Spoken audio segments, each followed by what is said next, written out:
A very good afternoon to you. Thank you so much for staying with us here on SA Today on the SABC News channel. For the past 3 hours, we've been in Parliament at the National Assembly where President Cyril Ramaphosa has been answering oral questions there. So let's just take a look at some top stories of the day. Let's start in Orange Farm, where a 3-year-old girl has been stabbed to death and her body dumped in the veld in Orange Farm, south of Johannesburg. The child went missing yesterday. Her body was found in a basket. The incident comes as South Africa continues to reel from incidents of femicide, gender-based violence, and child murderers. We are chasing that story for you. As soon as we get hold of Captain Kema Kubela, we'll have more information for you. But meanwhile, the Public Relations Institute in South Africa, the CEO there, Victor Sibeko, says it is time the public relations and communication management assist play an active role in communication around gender-based violence. Mr. Sibeko joins me now live via Skype to look into the role of PR in GBV. Good afternoon to you, sir. Thank you so much for joining us here on the CBC News channel. So I suppose, firstly, congratulations on your appointment to the advisory group of the African Public Relations Association. This entails huge continental obligations. And I think the question is, how do you plan to use this platform in the fight against gender-based violence?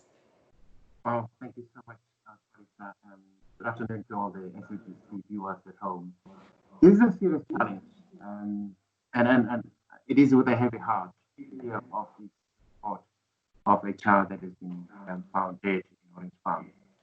Now, as a professional body and as a public relations and communication management body, it is important for us to know exactly who we are and what is our role.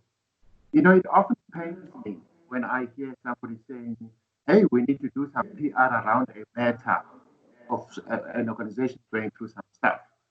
You know, at the time, the PR is used very loosely and recklessly. It's used in the sense that they have to correct something or spin something and tell a lie to make something look good. The true public relations is all about communication. It's all about managing stakeholders. It's all about perceptions. The perceptions out there are very, very, very, very disturbing in the sense that people think that women are inferior. Women should be treated anyhow. And women should be punished for dressing in a manner that they think is challenging them. Now, the most painful part is when children are also part of this. So as a profession, we need to rise to the occasion and play a very important and meaningful role in assisting various organizations that are dealing with the issues related to gender-based violence. And this should start at home. This being a June month, a youth month, which coincides with Father's Day, by the way. Fathers are supposed to protect us. Fathers are supposed to be playing that very important role in providing for the family's needs. But if it's the very same fathers who are raping and killing, maiming children and women, then it's not good. So here we come in.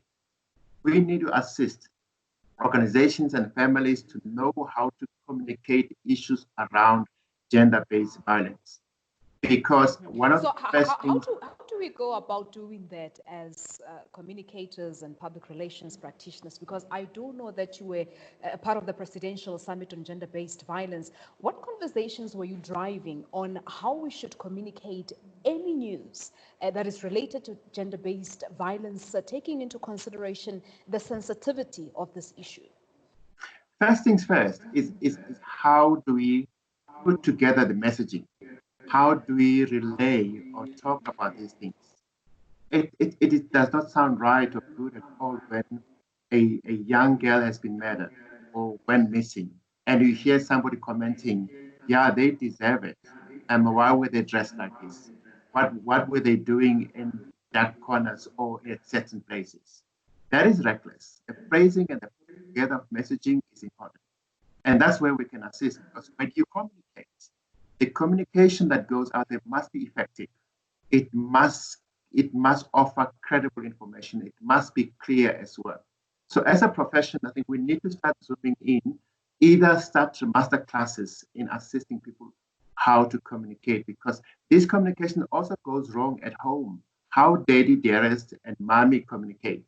How do they exchange words? And when children are watching that communication going on between mommy and daddy, how do they interpret it?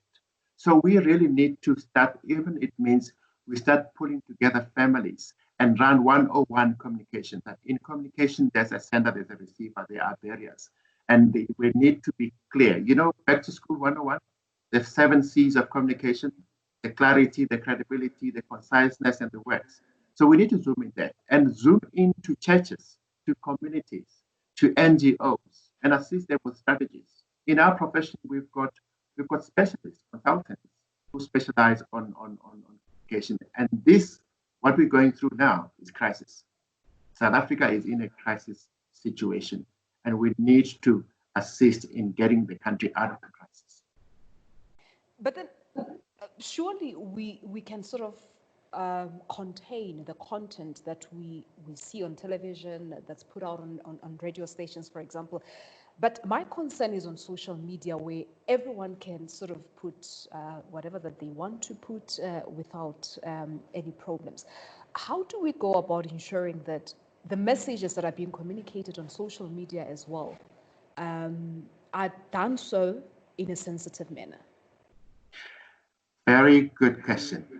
We really need a serious masterclass or one-on-one on the good, the bad, and the ugly of social media. The recklessness that I'm talking about also goes along with a certain element of sensitivity. As a people, we need to learn to be sensitive, how we communicate things. We are families. I mean, I'm a family man, I'm 29 years in the game. I've got boys that I regard as gentle giants, and they watch me how I behave. And I also tell them when they start communicating in somewhat untoward manner, even among themselves, you start correcting that. So we say charity begins at home. We need to go back to the drawing board. Even how we communicate on the social media is safe, but everybody needs to now start reviewing how we communicate and how we conduct ourselves in the public space in particular. All right. No, I'm afraid due to time constraints and your line not being one of the best lines we have to leave the discussion at that. But thank you so much for coming through. This is a continuous discussion. We'll certainly have you back to look at the impact that communications and PR may have on gender-based violence. There you have it. That's Victor Sibeko. He is the CEO for the Public Relations Institute Thank you so much. Hey, that was really, really good. Really appreciate it, sir. of gender-based violence. So let's move along now. The Minister All right, bye. Services, Ronald Lamula, says the criminal